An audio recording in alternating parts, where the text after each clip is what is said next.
In this video, we're going to add our first piece of content.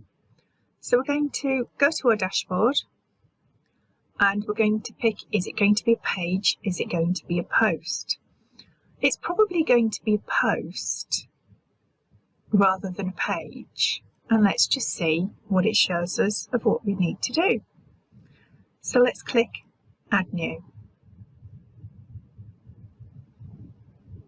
So you can see here, there's already one that is the Hello World one. We could either edit that, or we can add a brand new one and start from scratch. If you want to see what's gone on in old posts and how it's structured, then it might be worth your while going to here and clicking Edit, because then you can see what the layout is and what you're going to expect. I'm going to click Add New. And as you can see, we've got a block editor. So let's just get rid of that for the moment. And we've just got to add in different things that we want. Now, mine might look slightly different to yours because of some of the plugins that I've added. So it's asking me for my title and what type of block do I want. So by adding a block, it actually is just an easy way of constructing the page. So if you click Add Block, it'll ask you, what do you want to do? A paragraph, an image, a heading, a gallery, a list, or a quote. Now once you get used to these, then it's actually quite simple. But if you want to go backwards and add the plugin that takes you back to the old version of WordPress, then you're just typing it as though it looks like a Word document. Now, once you get used to all of these, you'll understand how and why and where you're doing certain things.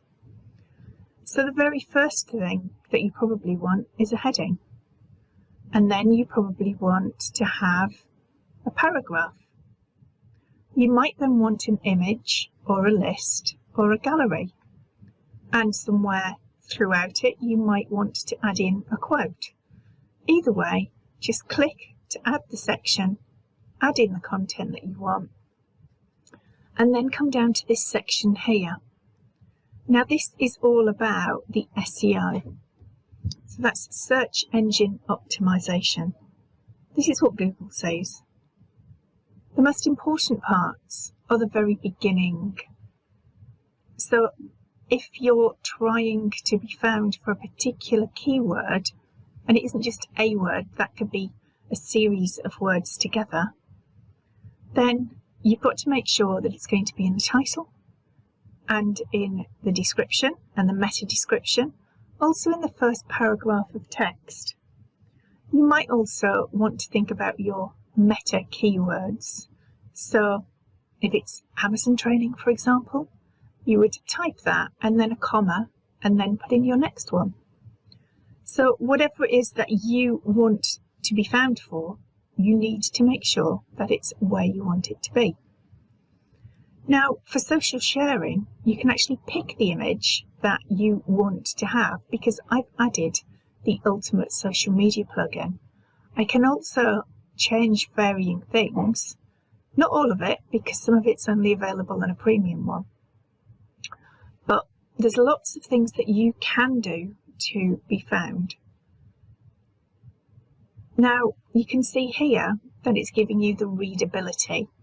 It's really important that you make it easy for people to read. And Google particularly likes one of those little sections on there. It particularly likes you to add lists, because most of the things that are found in Google are how do I, what is, where is, why.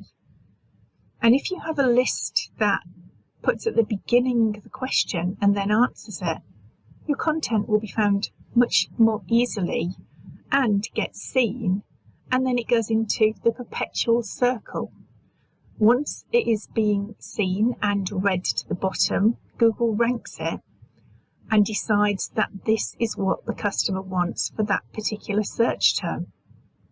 So if you've got the question that they're looking for, and then you answer it correctly, or in a decent way that Google likes, then that page itself will probably rank in Google better than the whole site.